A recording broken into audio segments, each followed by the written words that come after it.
Whether you know it or not, you live in a digital ghetto, and that's the subject of today's Idea of the Day.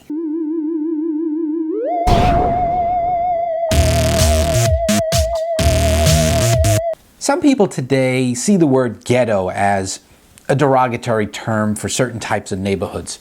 But the reality of it is the word ghetto specifically just means a group of people who all are from the same culture. There have been ghettos around for thousands of years. There are, little pockets of people who, let's say, migrate from one country to another, and they share ideas and they share a language and they kind of live together in their own little community.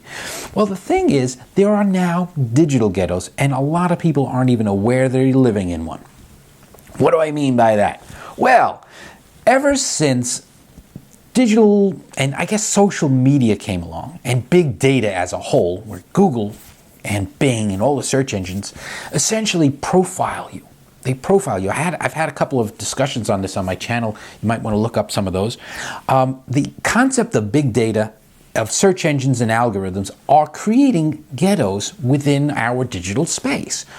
That means that while you are surfing the internet, most of what you're seeing is filtered by a whole bunch of algorithms and formulas based on where you live, and more specifically, what you've liked, disliked, searched for, bought, shopped for. All sorts of other weird factors come into play.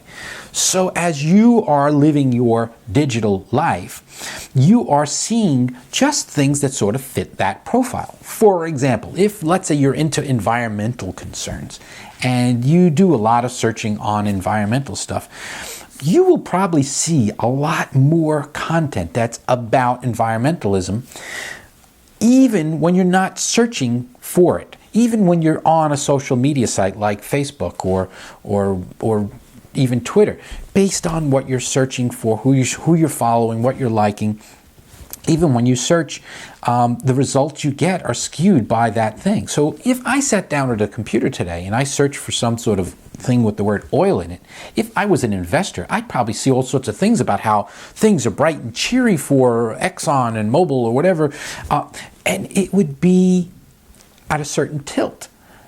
If I then walked over to a colleague's desk and I typed the same search term from their desk, and they're an environmentalist, it would be an entirely different set of search results. The number one result for me under one person's computer is going to be about all this great business and how things are flying, and then the same word, just the word oil, on someone else's computer is going to be an entirely different silo of information. It's almost like you're in a community of people who are like-minded, and everything you're seeing is being snowballed. It's all based on that point of view.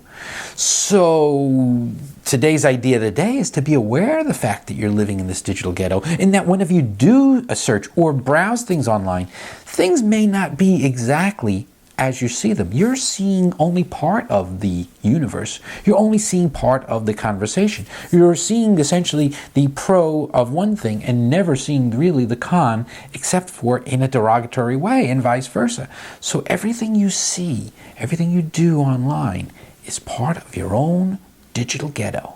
And that's today's Idea of the Day. All right, so that's today's Idea of the Day. I hope you liked it. If you visit ideaoftheday.com, you'll see a new one every day. Every day. Yeah, some of them don't suck. And don't forget to subscribe. And you can see them here every day. Brand new one. And some of my videos don't suck either.